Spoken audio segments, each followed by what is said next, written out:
مساء الخير، يعطيكم العافية. أنا اسمي أحمد. بعاني من وجع بظهري بأسفل الظهر. عندي بعد صورة الMRI اللي عملتها 3 ديسكات قال لي الحكيم، والعلاج تبعهم اللي هو مسكنات والحبوب الالتهابات والرياضة والتمارين. يعني هيدي مع العمر بدها تضل نعمل هيك.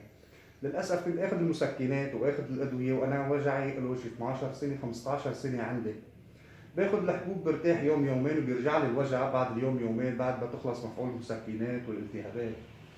فصديقي نصحني بالدكتورة يولا فواز واجيت لعندها بصراحة، وصدقا عم بحكي للأمانة من أول جلسة عند الدكتورة يولا لقيت الفرق كتير كبير، ولقيت الراحة بالاستفادة بالنسبة.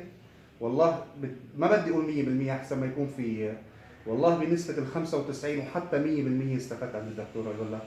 بنصح الكل يزور الدكتورة والله يشفي الجميع. شو كنت العوارض يلي بتحس فيها لما العوارض خبرني؟ ألم كتير يعني صعب من أسفل الظهر بالفقرات. وفي إلى دوز أمرار يكون دوز قوي ما بقدر أقوم من الأرض نهائيا، يعني أقعد مستحيل.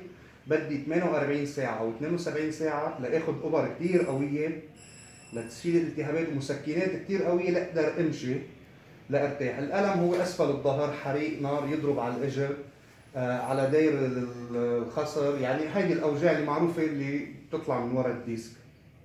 سلامتك، ألف سلام سلامة. سلام.